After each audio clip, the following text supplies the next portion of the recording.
Philippe Besset, Bonjour. pharmacien d'officine dans l'Aude. Vous présidez aussi la Fédération des syndicats pharmaceutiques de France. C'est la première organisation de la profession. Bonjour Philippe Besset, je vais commencer avec vous. Bonjour.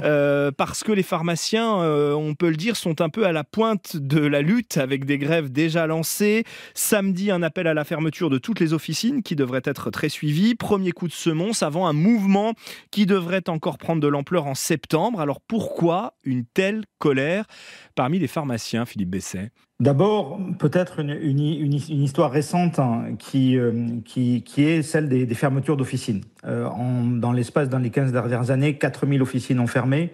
On a passé d'un réseau de 24 000 à 20 000 officines en France. Et on a 260 fermetures l'an dernier, 140 fermetures depuis le début de l'année. Une pharmacie ferme par jour sur le territoire. Ça atteint maintenant les petits villages, les quartiers. Donc c'est les structures de proximité qui sont atteintes.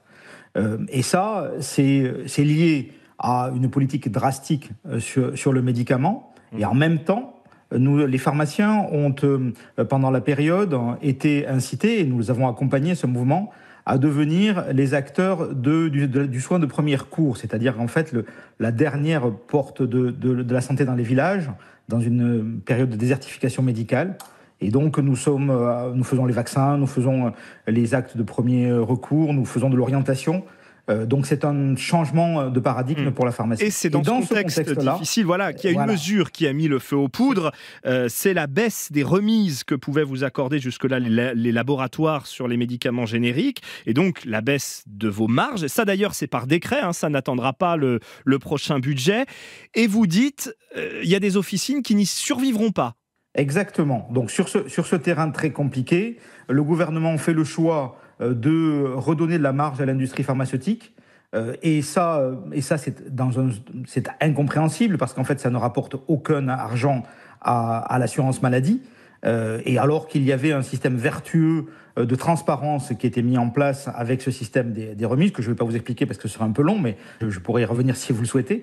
Et en tout cas, cette décision qui a été prise effectivement par un arrêté ministériel du 4 août, elle va conduire à une accélération du mouvement que je décrivais tout à l'heure, c'est-à-dire la fermeture de centaines, voire de milliers d'officines dans les temps à venir. Et donc ça, c'est juste un choix de société que nous ne partageons pas. Et nous en appelons à la représentation nationale. Donc c'est pour ça que nous manifestons pour exprimer la problématique auprès du public. Et nous avons confiance dans les députés à la rentrée pour revenir en arrière dans le cadre du projet de loi de finances de la sécurité sociale et pour, on va dire au gouvernement arrêtez cette mesure, il ne faut pas la prendre. Et alors, autre sujet d'inquiétude qui là concerne à la fois les professionnels que vous êtes et nous les patients, ce sont les franchises médicales, ce qui reste donc à la charge des patients après les remboursements. 1 € aujourd'hui sur chaque boîte de médicaments, ça pourrait doubler l'an prochain, ainsi que le plafond maximum annuel de franchise qu'on peut réclamer à un patient, c'est 50 € aujourd'hui, ça pourrait être 100 € l'année prochaine. Et le gouvernement souhaiterait qu'on les paye, ces franchises, directement à votre comptoir, à votre guichet. Aujourd'hui, c'est un prélèvement automatique, on s'en rend même pas vraiment compte. Et vous dites, c'est pas à nous de faire ça, c'est pas à notre rôle de collecter ces franchises. Alors ça nous sommes en soutien des patients. Donc j'imagine que Claude tout à l'heure s'exprimera sur le sujet, mais on est complètement en soutien des patients. C'est un truc de dingue cette affaire. En fait, le gouvernement, le Premier ministre François Bayrou a demandé au Conseil pour l'avenir de l'assurance maladie notamment, de faire des propositions, et on en a fait 543 pages, pour revenir à l'équilibre des comptes de l'assurance maladie. Eh bien, nous avons écarté cette piste. Elle n'a pas été retenue.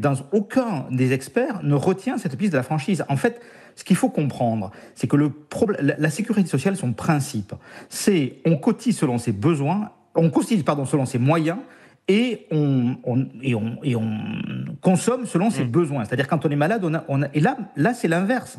Là, on nous demande de cotiser selon nos besoins. On demande aux malades de payer, aux gens qui sont le plus malades, aux personnes âgées. Donc c'est pas possible. Et là, comment dire, le fait de le collecter, de transformer le pharmacien en un collecteur d'impôts, on le fera juste pas. Enfin, on ne le fera pas. Donc ça, vraiment, il faut vraiment que c'est la mesure c'est la pire des mesures qu'a pris le gouvernement, je pense, dans ce que François Bayrou a proposé. Donc ça, mais c'est clair, on ne le fera pas. Qui a aussi un fondement, pas seulement financier, mais aussi, j'allais dire, quasi philosophique. On en arrive au cœur du projet, qui est de plus responsabiliser les Français face à leurs dépenses de santé. Il y a eu, selon le gouvernement, trop d'abus, trop de dérives. Il y a eu ces mots forts de la ministre Catherine Vautrin. Il faut arrêter avec cette idée que l'assurance maladie, c'est gratuit, que j'y ai droit gratuitement.